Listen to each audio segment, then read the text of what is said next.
I want to welcome you all here today for the STEAM Caucus's first briefing. I'm thrilled to see so much interest in this caucus. We actually had to move to a bigger room, which is quite a problem to have. So welcome to all of you. I especially want to acknowledge my STEAM Caucus co-chair, Congressman Aaron Schock from Illinois. Congressman, thank you. And the Rhode Island delegation, I know Congressman Langevin is on his way, and Congressman David Cicilline, who you will hear from momentarily. They championed the early legislative efforts to promote STEAM education here on the Hill. A special thanks to the Rhode Island School of Design, RISD, for a fantastic partnership, been a national leader in STEAM. Thanks to Americans for the Arts for their support and collaboration, and of course, thank you in advance to all of our wonderful panelists here today who are going to enlighten us about why STEAM is so important to our schools and to our economy. STEAM is about innovation. STEAM recognizes the importance of STEM, but also recognizes how STEM disciplines can be enhanced through art and design. STEAM is a student at Seaside High School in Oregon who is so excited about not only building a robot, but also creating a logo for her Lego robotics team. She looked at me and said, "I'm using both halves of my brain." STEAM is students at Quantama Elementary School in Hillsboro, Oregon, who are engaged in discovering the interaction between worms and soil and clay and pottery. STEAM is students excelling in math by learning to subdivide measures in orchestra rehearsals. STEAM is about educating creative, critical thinkers who are prepared to contribute to and, in fact, lead in an innovation economy. And I want to acknowledge our staffs from my office, Carly Katz, and from Congressman Schock's office, Margie Alsmana, for all your hard work on getting this briefing set up. Next, we're going to hear from Congressman Jim Langevin, one of the leaders of STEAM on the Hill and a member of the Rhode Island delegation. Welcome. Suzanne, thank you very much, and good afternoon, everyone. What a great room here today. I'm so glad you all turned out in force for this first STEM to STEAM briefing, and I just want to recognize the lineup that you have here, a great panel I see, and especially want to recognize my good friend from Rhode Island, John Maeda, president of Rhode Island School of Design, who, as far as I know, coined the term STEM to STEAM, and something we've been kind of spreading the word from there forward. So, John, great to see you back here. But I especially, of course, want to thank and recognize Representative Suzanne Bonamici and Aaron Schock for taking the time and putting the initiative together to start the STEAM Caucus. Their leadership on this issue is really greatly appreciated, and it's going to make great contribution to moving this issue forward and seeing it expand, and I certainly look forward to working with them in the coming months. Art and design, I believe, are integral to the innovative process, and that's why I believe that we absolutely have to ensure that they are key components as we work to reauthorize the Elementary and Secondary Education Act, the Higher Education Act, and also the Workforce Investment Act. Turning STEM to STEAM, I believe, will help to create more jobs, while at the same time adding to the skill set of our high school and our college graduates. Art and design advance the understanding of STEM learning and collaboration. They help to convey complex concepts to a very broad audience, and I believe that in classrooms and laboratories across the country, the innovative nature of art and design play an essential role in improving STEM education and advancing STEM research. And also, I believe, helps America to maintain our competitive edge in the world. We have some just incredibly innovative products in this country, and in many ways it's because you see art and design coming together. As John likes to use, and I use the example at the time of who the heck bought MP3 players until the iPod came along.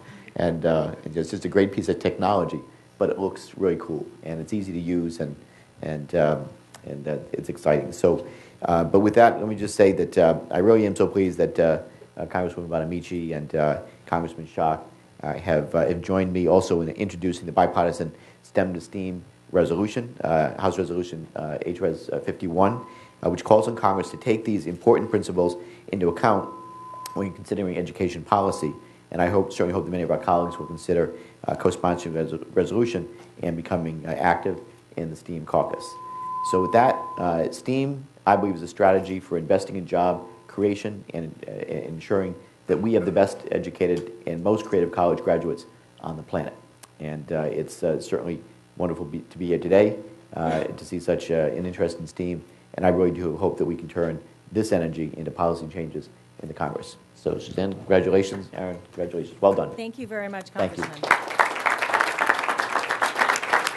And I want to invite Congressman David Cicilline, also from Rhode Island, to give some welcoming remarks.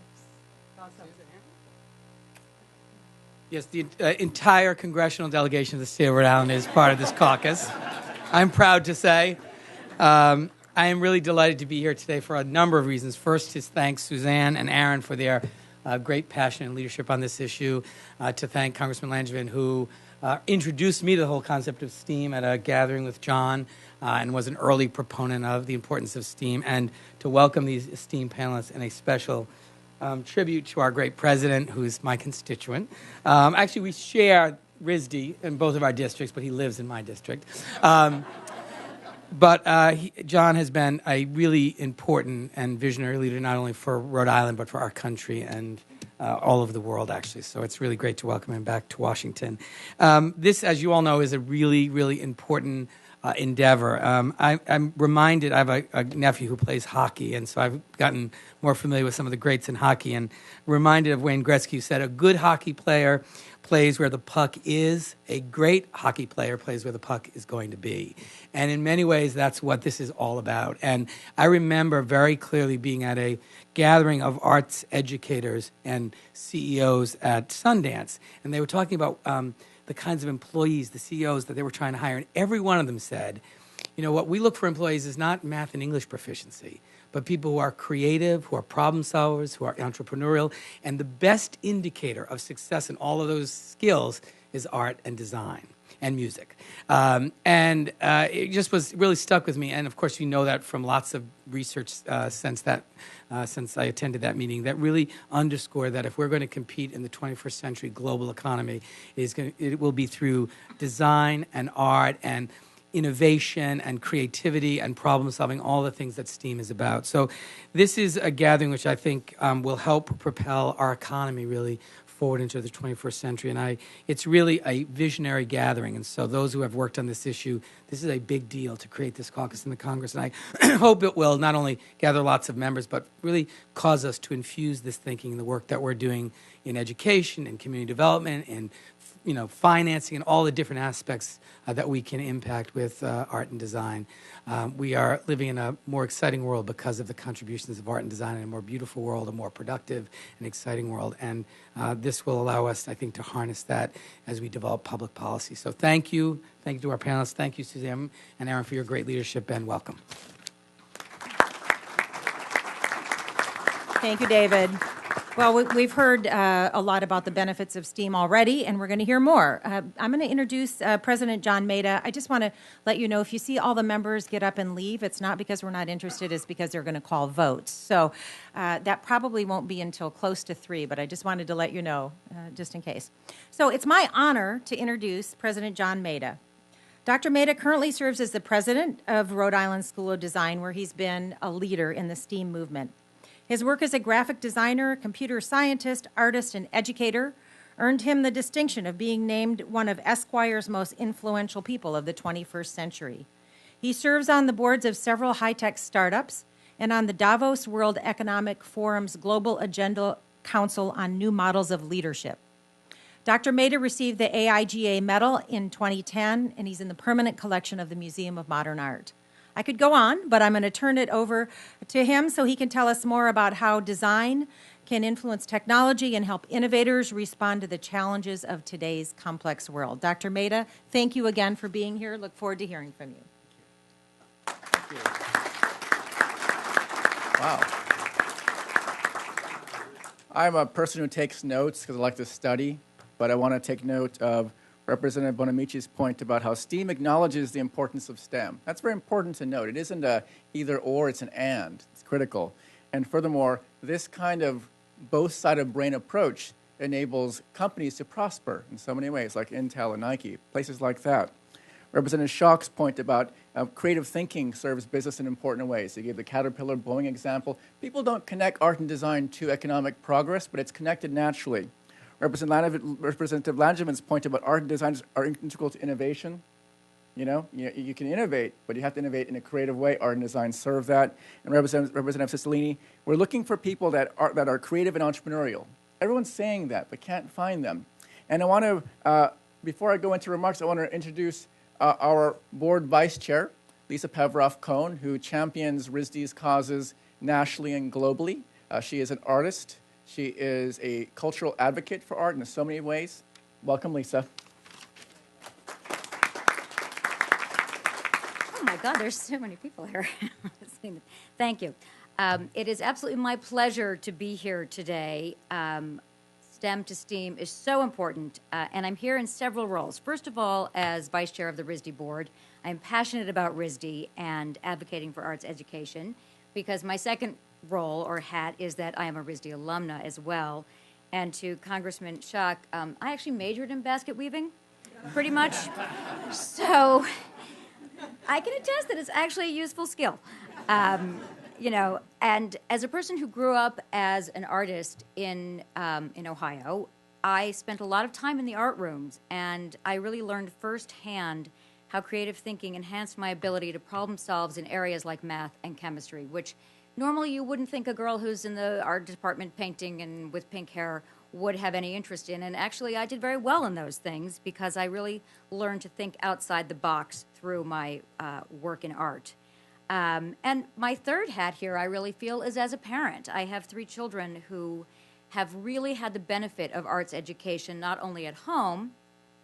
My favorite story is my middle daughter in 4th grade had to make a project with only things she found in the house. And so when she brought this thing in that she had built that had glitter and pom-poms and all kinds of really fabulous textiles and textural things on it, the teacher said to her, "We told you can't buy any supplies for this project." And she said, "My mom had all this stuff in the cupboard." And they were like, "Okay, so you have a very crazy mother." But they've been fortunate enough to go to schools where arts education is thoroughly integrated into their curriculum. And I have seen how it really does enhance their thinking. And it also is a refuge. And for a child having a bad day or no place to go after school or anything going on, they can go into the art room, they can throw a pot, they can make a painting, they can draw, they can write in a journal. And it really helps to express themselves, to kind of sort through the teenage angst of high school and college and find out who they are. So it would make me very sad not to see that for children who aren't as fortunate as mine. And I think that when we think about public education, the art is absolutely critical and essential to shaping minds and creating students who are really citizens of the world, understanding history through art, understanding what math and science bring to art, what art brings to those disciplines, and having those curriculums at their fingertips. So I hope that you will all join us in this effort and that you join me in thinking how important all of this is and help John Maeda, our fabulous champion, turn STEM into STEAM. So I'm going to turn it back to him as a designer, technologist, and leader. He personifies the concept. John. Thank you, Lisa. You know, it's interesting when you listen to all the parts of all the things that are happening around us. And I heard the word esteemed panel and steamed, you know. So it's everywhere, I guess. And thank you, Lisa, for your wonderful comments as a mother as well. As I'm a father, I have kids. We wonder what's going to happen in their future. Art is integral. And who knows it better than our esteemed panelists? I want to introduce them briefly. Trevor Bailey. Trevor Bailey heads Adobe Education worldwide. He is responsible for putting technology in classrooms so that students have access to a more productive learning environment. Adobe, we know Adobe, Photoshop, Adobe Illustrator would drive desktop publishing revolution. They made computers into something human for the first time for many of us. Eric Siegel is responsible for all programming and content development for the amazing New York Hall of Science. I say amazing with a capital A because it is remarkable. The NYHS is a hands-on science and technology center built on site of the 1964 World's Fair. Who's been to it before, please? Yeah. Please go back. We have Mr. Bill O'Brien. Bill O'Brien is a senior advisor for the National Endowment of the Arts, focused on exploring innovation and emerging practices in the arts. Bill is an early initiator of STEAM. He was there from the beginning. He's been knitting together partnerships with places like the National Science Foundation. Bill, welcome. Thank you. And Joyce Ward, who heads education for the U.S. Patent and Trademark Office. She joins us via an odd sort of happening at Davos. I was at Davos. I was talking to Mr. Kapos, the head of that, and he says he likes STEAM, how to get involved, and just lo and behold, pop. Welcome, Joyce. That's pretty amazing. Government is agile, you see, it moves. First of all, I want to begin with a few thoughts about STEAM.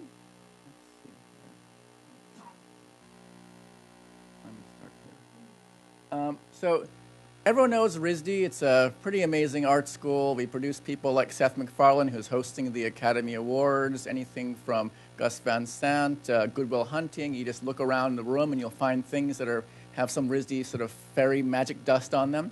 Of all places, how did an MIT graduate end up at RISD is an interesting question for me every day. But it comes back to a question that actually I had as a child. I was in third grade. And, my father and mother went to the parent-teacher conference, and my father doesn't really get out of the house much. We were always working at the tofu factory in Chinatown, but he wanted to come. He wanted to see. So parent-teacher conference happens, and teacher says, John is good at math and art. And so my dad said, huh. And the next day he was talking to his friend. He said to his friend, John's good at math. And why is it is the question I keep asking. And because I was good at math, I went to MIT. And what I did after MIT is go to art school and make things for places like Chanel or Google and design for these kinds of clients. But it was because I was trying to combine together art and math together, kind of a STEAM approach. Now, I'm sure you all saw the recent State of the Union speech. And in that speech, you could hear the power of STEM as a way to change the economic doldrums, to pick it all up. And we all know that. Technology is a powerful thing. But we also have to ask, how do we make it even better? And if anything, America has always turned to not just technology, but it's also turned to design. We talk about manufacturing. Think back to the early 1900s. Stuff was made, but nobody really wanted it because it was just technology. It was just manufactured.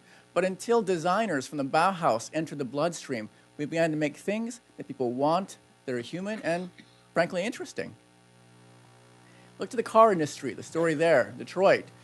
Everyone can make a car. Henry Ford could make a car. It was a car that was black, and it was very simple, and he didn't want to make any design variations on it. And in the end, that got hard. Design differentiated, made cars more accessible, made them more interesting, gave them a human vocabulary. Art design do that all the time. Example, the Apple iPod, the MP3 players you were bringing up. We had MP3 players, digital audio players. Nobody really wanted them because they were technology. But then they became humanized, design. We wanted them. We wanted to live with them. That the hotel industry, everyone here is probably staying in a hotel perhaps, hotel, motel. We have this notion of how the industry works. But it turns out that a designer from RISD has founded a company called Airbnb, which is now a $5 billion valuated company in Silicon Valley. How do designers make that? How do they make a new business model where you can rent out your couch now using this website? Using design as transformative, as inventive. Sciences are changing, and they want to change even faster for discovery. This is a picture of Dr. David Ho. It was in the Time 100 list. He's an AIDS researcher. And I was struck by how Dr. Ho is using a clay model. Instead of the regular stick and ball molecule model, he's trying to discover. He's going off-road. And scientists want to go off-road. They want to go into different places. And that's why the National Science Foundation collaboration occurred, to sort of find out what we can learn from artists and designers to innovate and invent. And since STEAM has been kind of rising, another sort of metaphor, everyone's sort of talking about how STEAM can make the country even better, not just our country too, but the entire world. It's a flutter on Twitter. Many people, partners are coming on board, and it's so exciting. We also have something called the Meharem STEAM Fellows Program. It funds 10 RISD students to work in not-for-profit sector, NGOs, government offices. We had one work at the National Defense University for DoD, one work for Mayo Clinic, and so we have a program. If you have an office in Washington looking for interns that will work for free, we have them. I want to close with a thought. A couple of weeks ago, we had 2 speakers on campus. We had Harry Belafonte for our Dr. Martin Luther King Jr. speech, and we had Jack Dorsey. And I thought it was important because Harry represents art, transformation, the civil rights movement, that sort of part makes you feel and sing. And Jack Dorsey represents the new wave of technology. And these 2 parts coming together at RISD would seem so unlikely, but it is now a common thing. And this room is testament to that. And boy, it's exciting. So I want to now move on to my fellow panelists and start us off. Thank you. Trevor. Go ahead.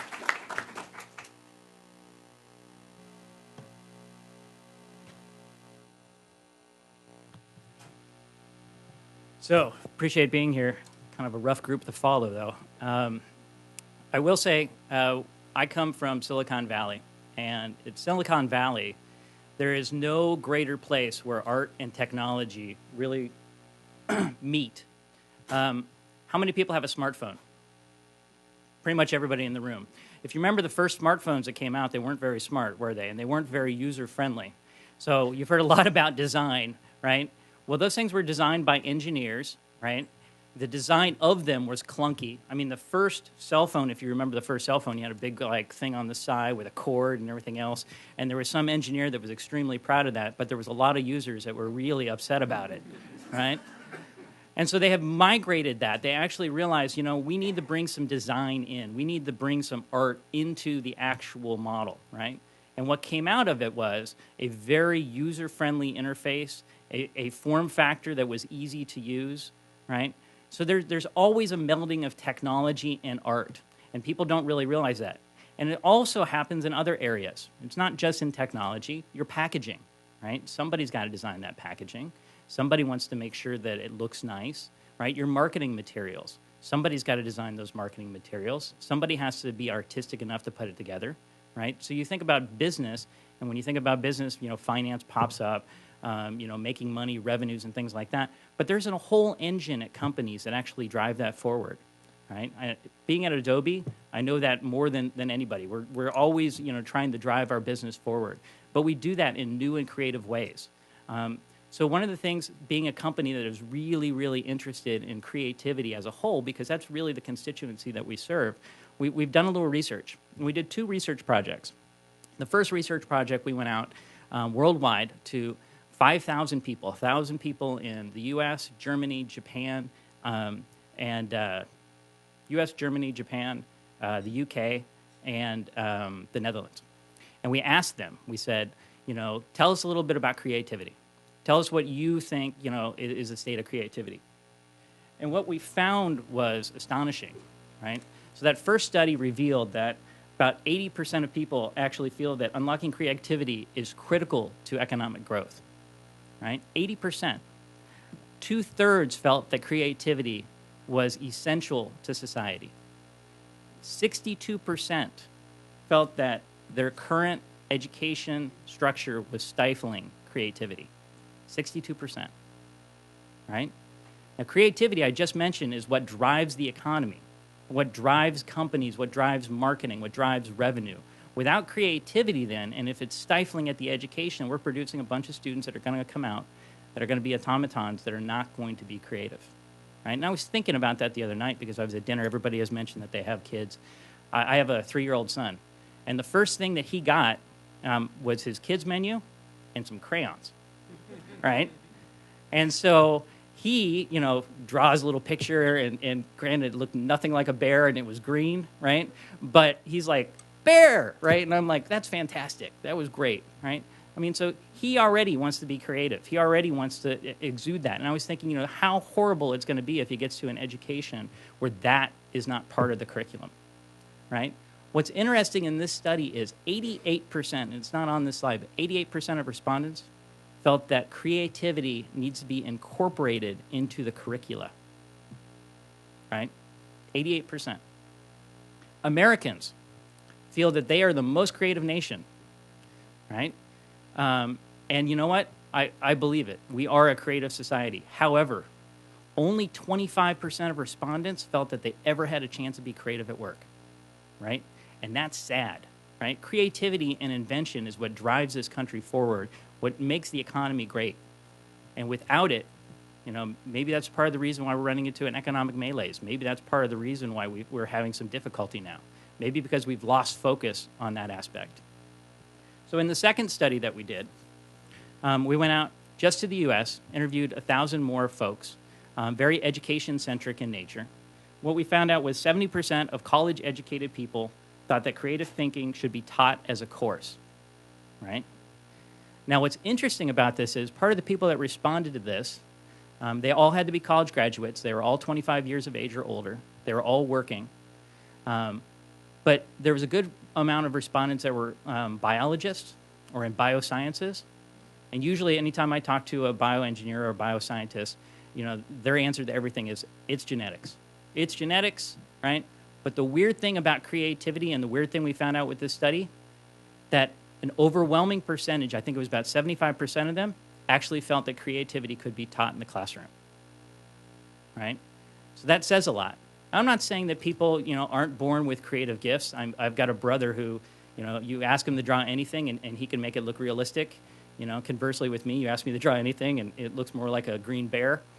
But the truth is, you know, there's a real need out there. 85% agree that creative thinking is critical to problem solving. Something to highlight, 78% feel that it's critical for their job, right? And the real kicker here, and the thing that you need to see at the very bottom, is the list of disciplines that people felt in the study that were important to drive creative thinking, right? Art, number 1. Music, number 2. Drama's right up there.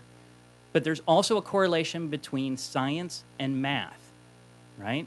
So I don't think it's anything all of itself. I don't think it's just science is the answer. I don't think math is the answer. I honestly believe that the melding of all of these is what really drives creative thought and the creative process forward, right? And I see it every day. I see it in my job. I see it with my coworkers. I see it in the products that my company builds, right? It's a melding of science, technology, math, art, right? And I think it's really important.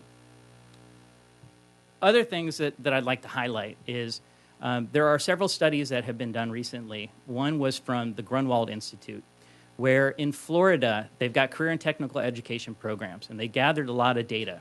And the way they structured their programs is at the end of the program, you need to take a certification. They're driving certifications. Art and design happens to be a large portion of what they're teaching, and they teach it from a technology perspective, right?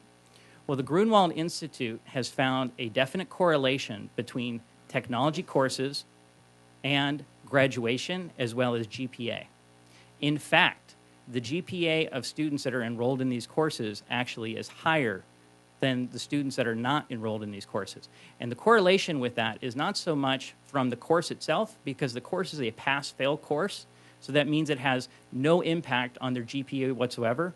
What they're finding is the fact that you're getting students involved in something that they feel passionate about, that they want to be involved in, that drives them to do better in the rest of their studies, whether it's English, whether it's math, whether it's a science course. It also means that they attend school more often. In fact, the study found that they attend, I think it's like 62 days more than the regular student. It was something crazy, right? And the reason for that is because they're interested, they're engaged, right? Art is a way to get folks engaged. Art is a way to create that creativity bond, right? Art gets people excited, brings them to class, right? There's also things that we've seen with a foundation called Globaluria. Globaluria actually goes into schools and they teach kids how to create games. And these games might be STEM in nature, a math game, right? But the actual creativity process is part of what they do. So you have to have the artwork that goes into the game. You have to have, the content that goes into the game. And then you have to put it all together and have the coding. So it's a mishmash of technology and the arts. And it's really kind of interesting what you could see some of these kids come up with. It's much better than a green bear, I'll tell you that. So At Adobe, we also have the Adobe Youth Voices program. And the Adobe Youth Voices program goes into underprivileged school districts, gives them technology, and what we're seeing is a tremendous turnaround in some of these areas, right? And we do it worldwide.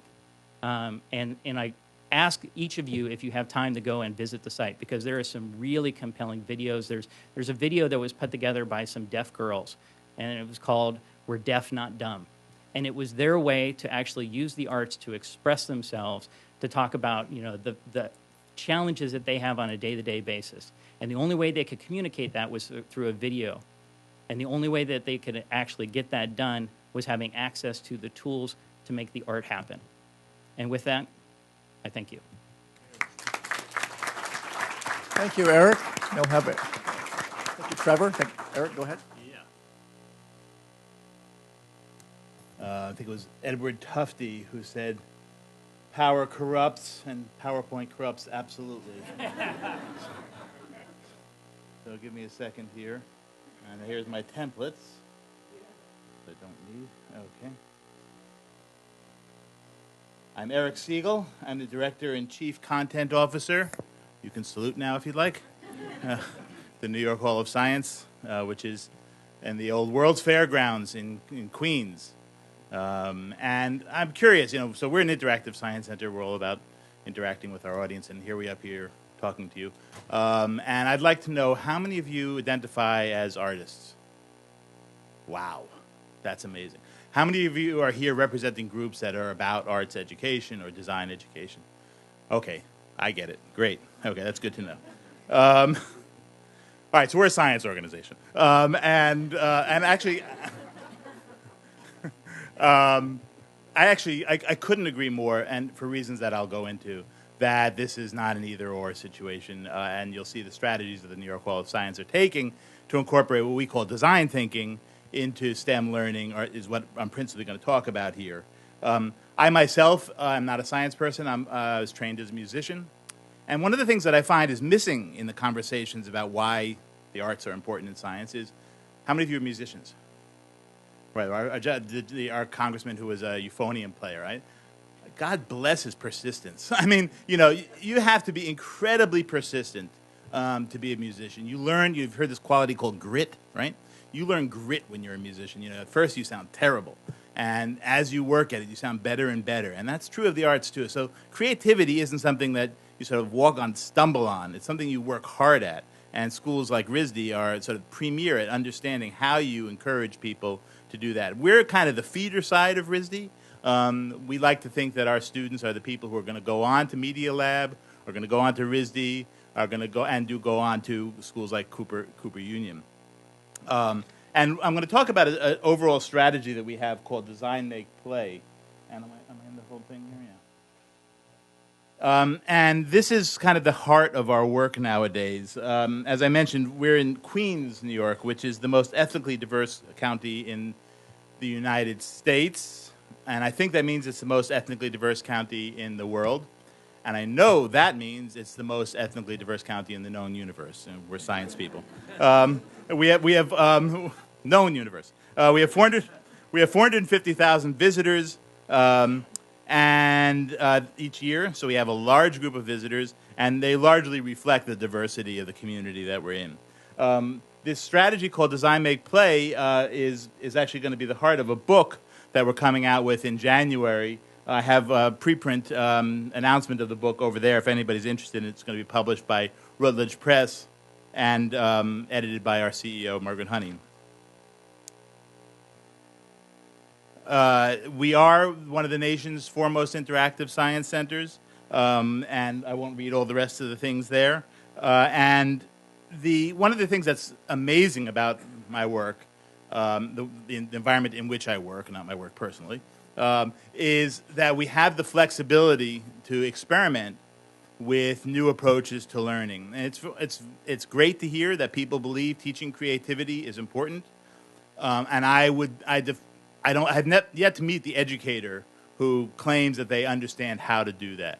So part of our role is to experiment with new ways to engage young children, particularly. The bulk of our visitorship is a bell curve between kind of 8 and 12 years old. And because because our visitors come of their own volition, we have the added requirement of making sure they're interested, right? It's not a school where you have to stay there. So we're forced to take as many different approaches to engaging young people as we possibly can. We have exhibitions, we have workshops, we have programs, and one of our big and one of our sort of things that surprised us all was Bjork.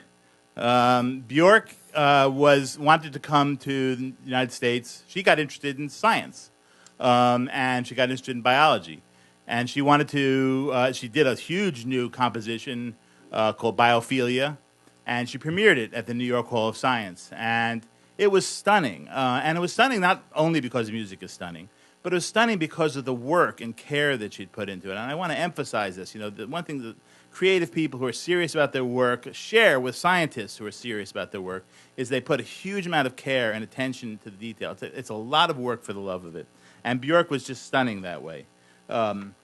She did workshops for kids in the area where she used apps that she and some other artists had created. And she's been doing that around the world now, though I don't think she's done it again in the United States.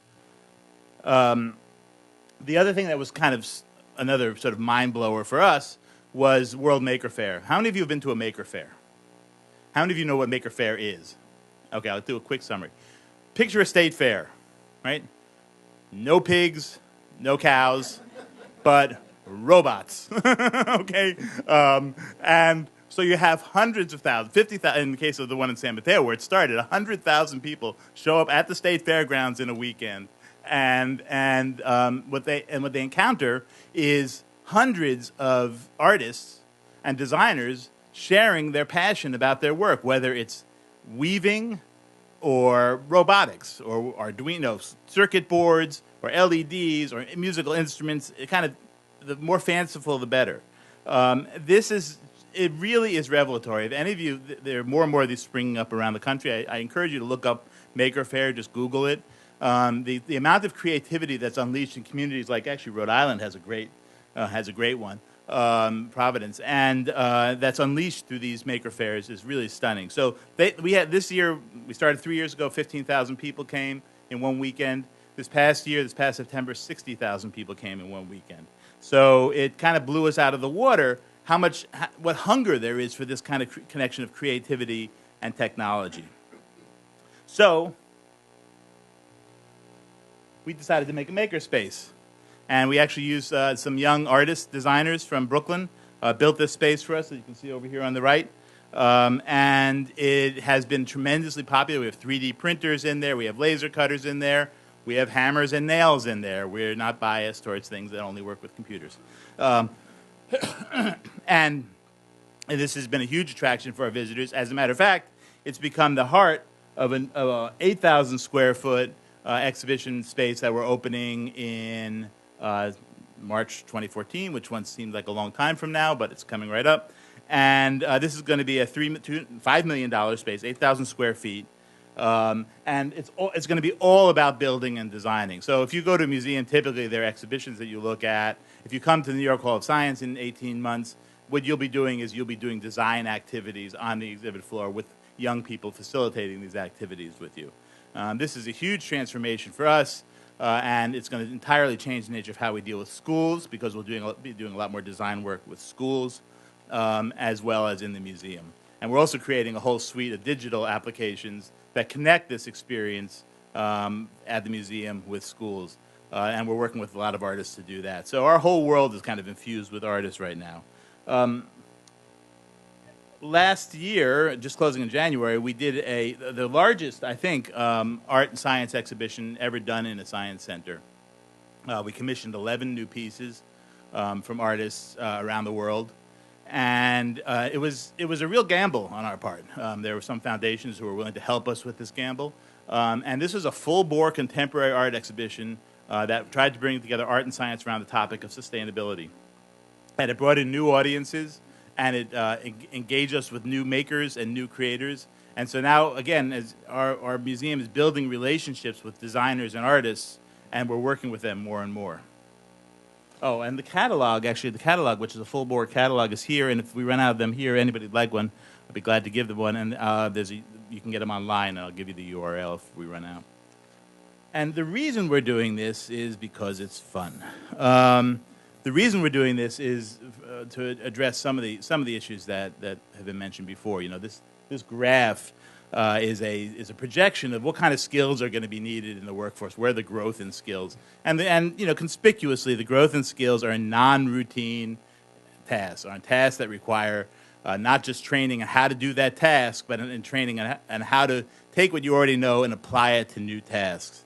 And I also want to expand the thinking about design, not only to include sort of bench scientists and people who make gadgets, but also people who are thinking about things like sustainability, thinking about things thinking about things that define how our cities work, urban planners. A lot of the really most pressing issues that we deal with are going to be dealt with by people who have a training in thinking about design in the broadest sense, and people that RISD is training. So I'm grateful to be here. All these young people are grateful to be at the museum, and thank you for pulling this all together. Thank you.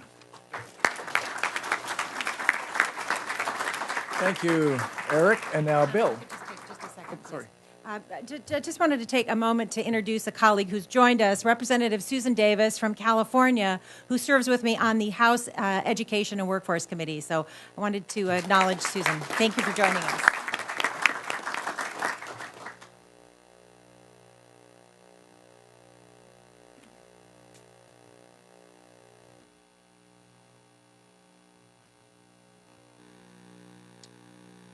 Hi, my name is Bill O'Brien. I'm the Senior Advisor for Program Innovation at the National Endowment for the Arts. And first, I'd like to thank Representatives Bonamici, Schock, Cicilline, and Langevin, now Davis, for helping to shine a flashlight on this conversation, which we think is very important. Also, thanks to John and everybody from RISD for helping to pull it together. The founding legislation for the National Endowment for the Arts and the National Endowment for the Humanities stressed that an advanced civilization is fed by all great branches of learning, and that in order to thrive, the arts and humanities must be supported alongside science and technology.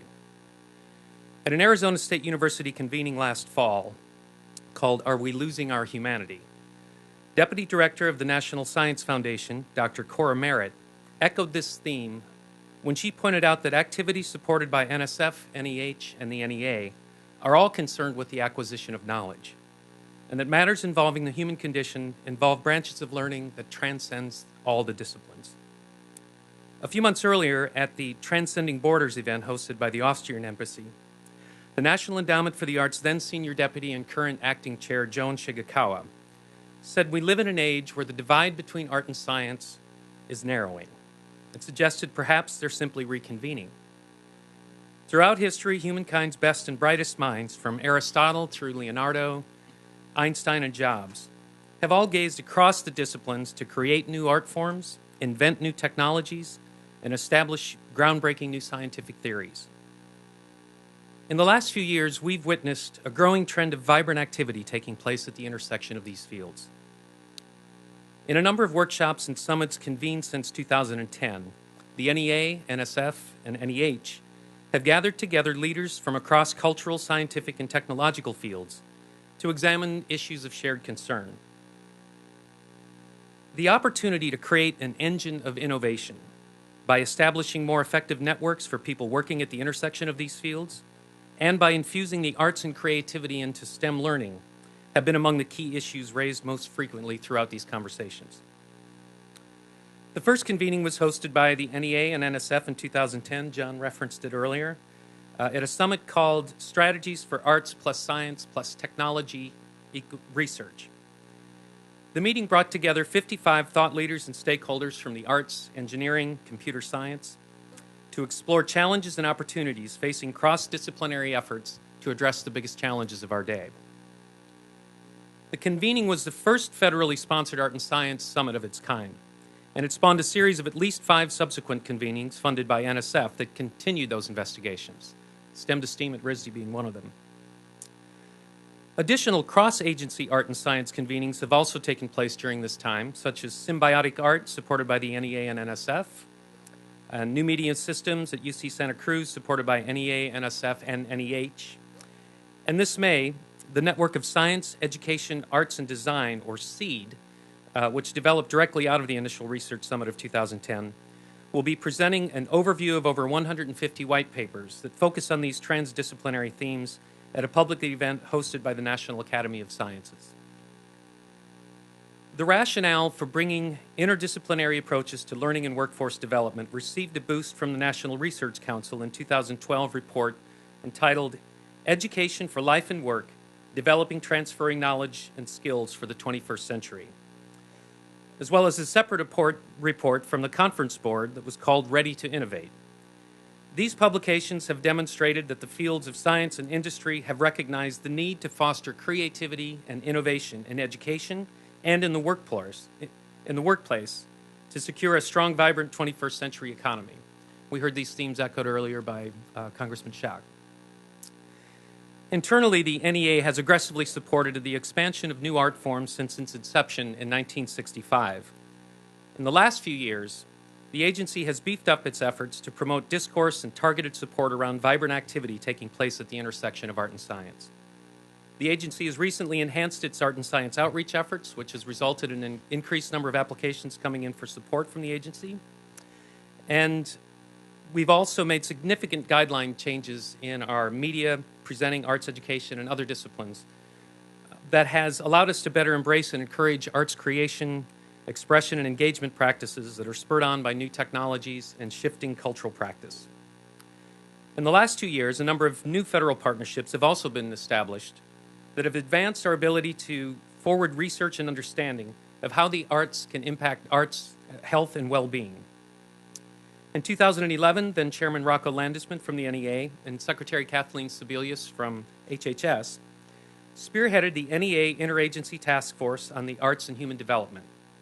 This is an alliance of 14 federal agencies and departments that periodically host workshops and public webinars to share compelling research practices and funding opportunities for research in the arts and human development. A formal partnership has also been established between the NEA and the Department of Defense to support therapeutic writing, music therapy interventions, and other arts engagement opportunities at the National Intrepid Center of Excellence and the Walter Reed National Military Medical Center in Bethesda. The project includes an assessment component and research working group charged with developing an evaluation plan and research protocols that can measure the efficacy of arts interventions to help heal wounded service members who are addressing traumatic brain injury and psychological health issues.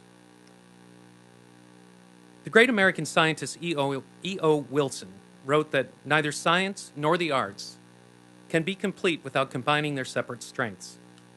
Science needs the intuition and metaphorical power of the arts, and the arts needs the fresh blood of science. In today's world, when technologies, economies, and cultural behavior are being disrupted and replaced, the need to combine these strengths has intensified to equip us with a deeper contextual understanding of how emerging capabilities from across the arts and sciences can enhance our efforts to advance culture, knowledge, and prosperity.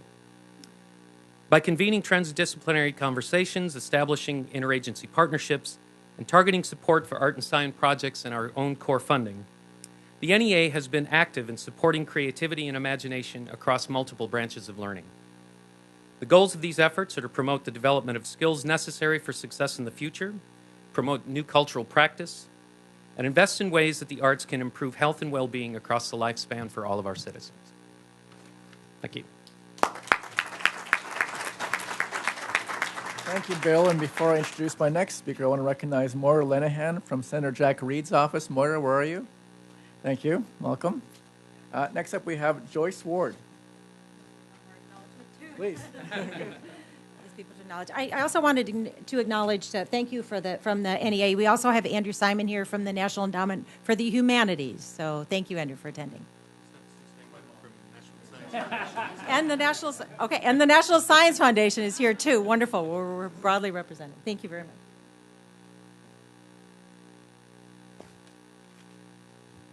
Hi, good afternoon.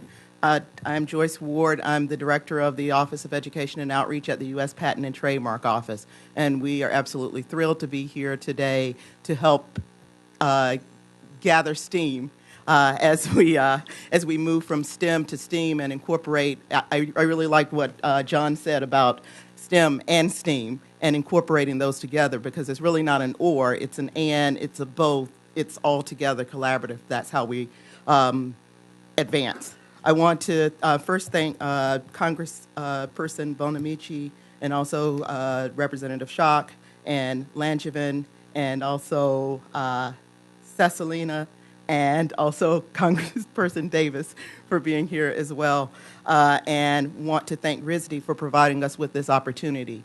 With the Office of Education and Outreach at the U.S. Patent and Trademark Office, it is a new but old initiative. The U.S. Patent and Trademark Office has been engaging for a very, very long time in promoting the progress of science and the useful arts.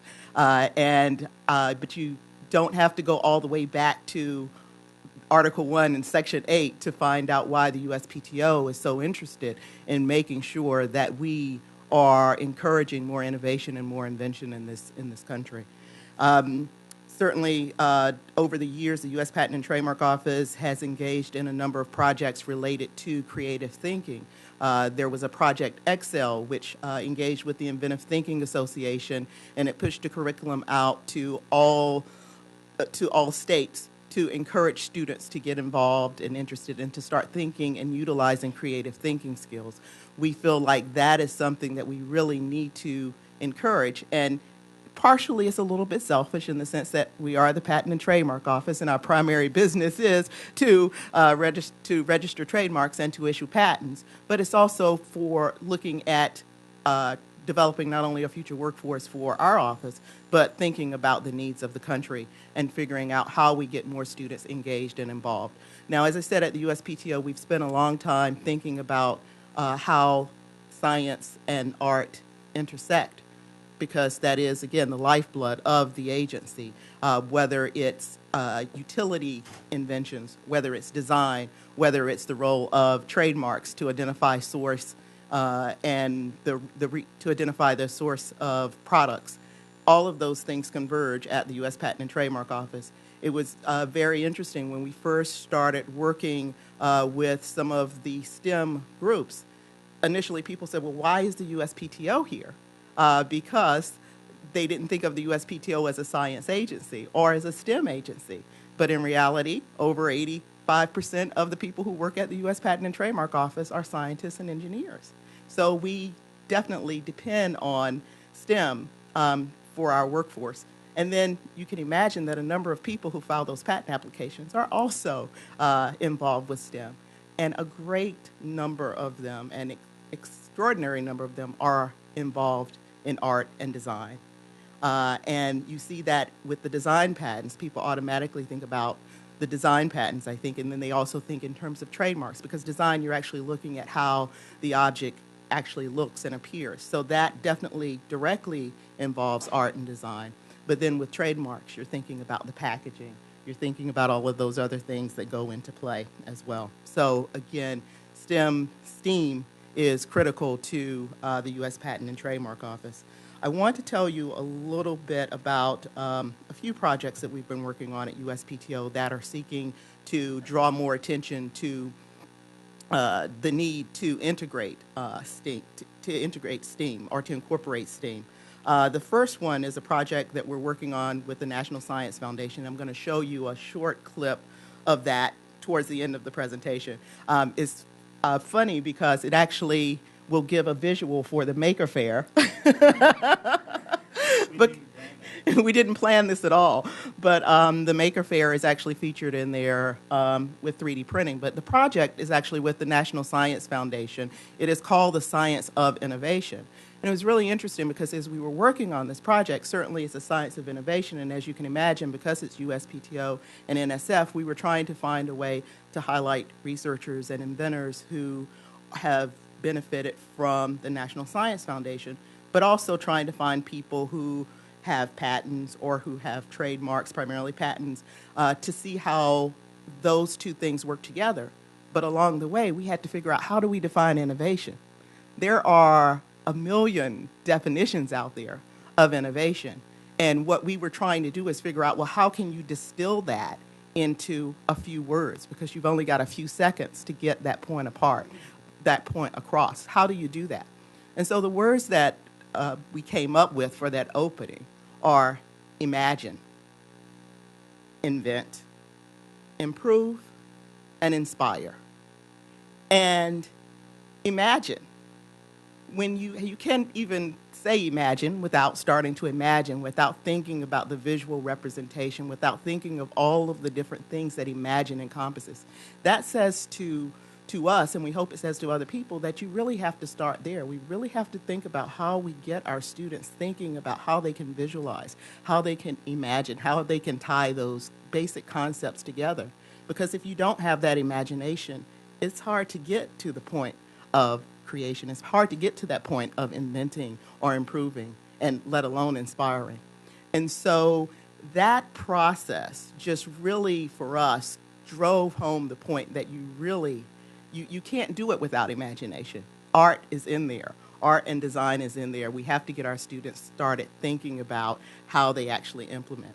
Congressman Schock mentioned that some students may not necessarily gravitate towards STEM, or they might not see the interest or the relevance. And he suggested that perhaps you bring art in to make it more interesting and more engaging for students. And I can tell you that from the education and outreach programs that we hosted at the USPTO and that we've worked with students on, we definitely have seen that when you get students out there, when you get them engaged in hands-on activities where they can see how this process works, they can visualize it, it makes a huge difference and a huge impact in the way that you're able to view things. And just to give one example, one of the programs that we do is National Engineering Week. And last year we did a program where we brought students in.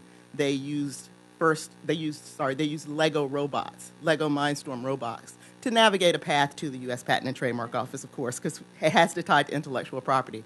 But the students came in, and they were students from underrepresented, underserved areas within the Washington, D.C. and Virginia area. They came in, they not had necessarily the experience or the exposure to working with Lego robots. So they built a robot.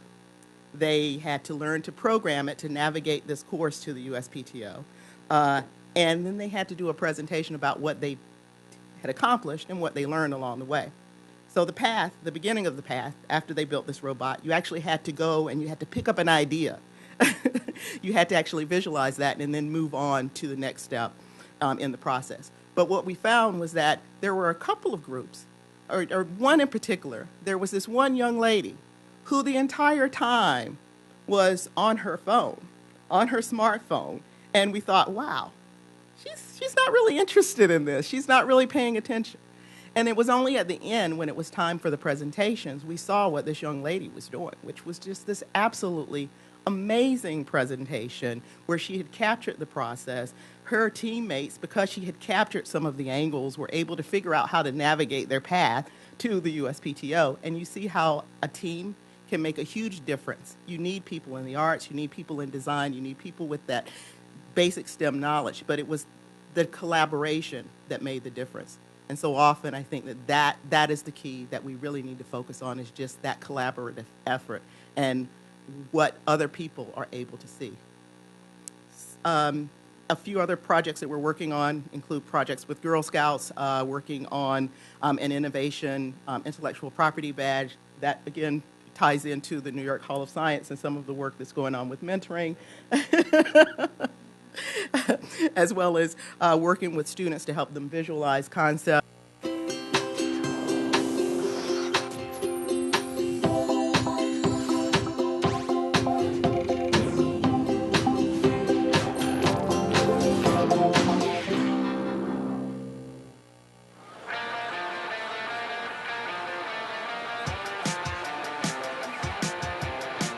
It's a gathering for inventors, tinkerers, and do-it-yourselfers of all ages. You can make almost anything. If it fits in this box, you can make it.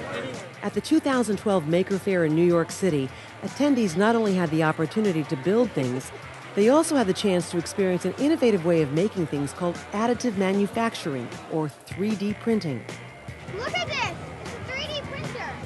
That's cool. 3D printing. Yeah. Right. So if you want to see more, please go to nbclearn.com. Well, thank you so much. Thank you, Dr. Maeda. Thank you to all our wonderful panelists. Before I run off to vote, I just wanted to acknowledge again RISD, all the hard work in putting this together, and our wonderful speakers. I look forward to more briefings in the future and with working with all of you on how we can shape policy to make sure that we have the creative innovators. I also wanted to mention with regard to the Patent Office, Dr. Yang Zhao, who's a professor of globalization and technology at my alma mater, the University of Oregon, talks about the number of patents per capita we have here in the United States as an indication of creativity. So we have a lot of work to do. I look forward to working with all of you. And again, thank you to our great speakers. And thank you again, RISD. Thank you, Representative Bonamici. Just before I came here, I was with Rachel over there, the President's Committee on Arts and Humanities. And we were talking about STEAM and this question of, is there a silver bullet? And there is no silver bullet, but we came to the fact that there's maybe a silver ray. There's a ray you can keep on shining at something important. And this gathering is an example of that kind of ray. And I want to, it's possible to do Q&A by, I think it's called Twitter. So I want to note that we can have hashtag STEM to STEAM, STEMTOSTAM after this, so there's time for everyone to have a voice in that conversation. The STEAM panelists here brought so much STEAM, and I want to help to summarize some of that STEAM if I can. First of all, Trevor's a green bear problem. Let's call it the green bear problem. It really isn't a problem. It's a problem that we think it's a problem. It's a problem that we think green bears are wrong. What's wrong with green bears? It's because art enables that fact to be enigma, and it's okay. It's okay. Green bear's okay. And that little factoid, Americans believe that we are a creative country, but we think that 25% of our time is spent on creative work. So what's that about? That doesn't reflect our feeling of work every day. Eric Siegel's point about taking design thinking into STEM learning. I love it when he talked about the musicians in this audience. He asked, musicians, you guys, we musicians, we're persistent and, we practice. And that's something that many people aren't aware, that art is hard. Making art is not, even making your baskets was not easy. To make it well is hard.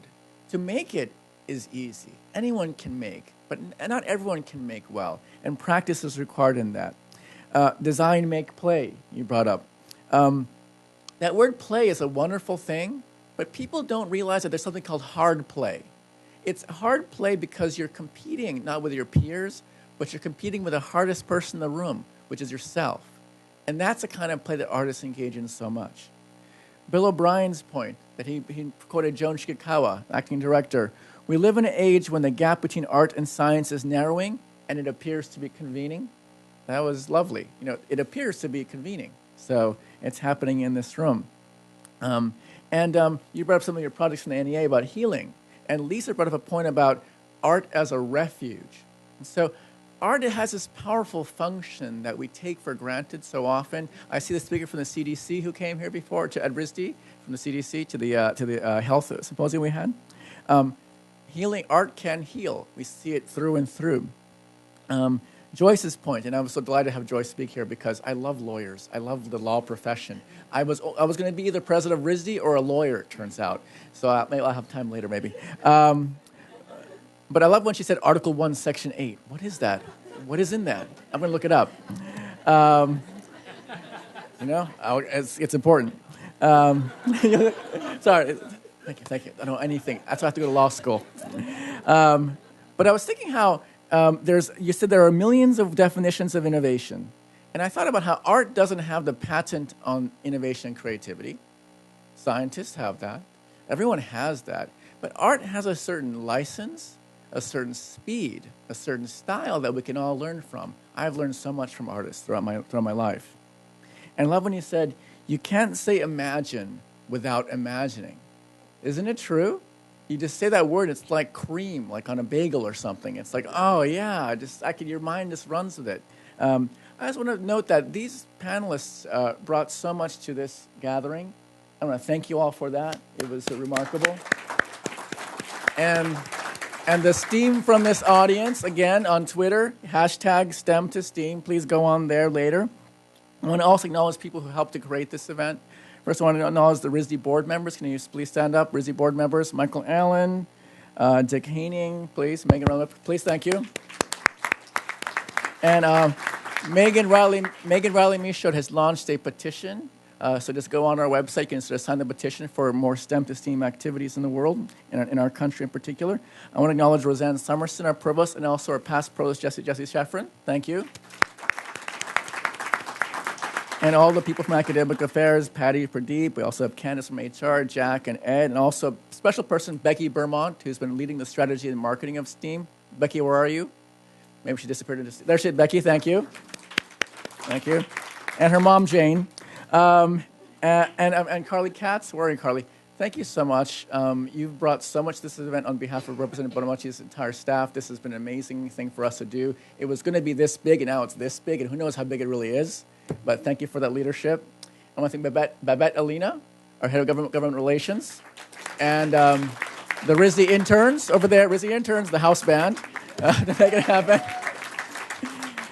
And I probably didn't thank someone, but I want to thank all of you over and over for choosing to take time out of your day, the most valuable thing you have in your life, to come here to stand around STEM to STEAM. And please keep on steaming. Thank you, panelists. Thank you, everyone. Thank you.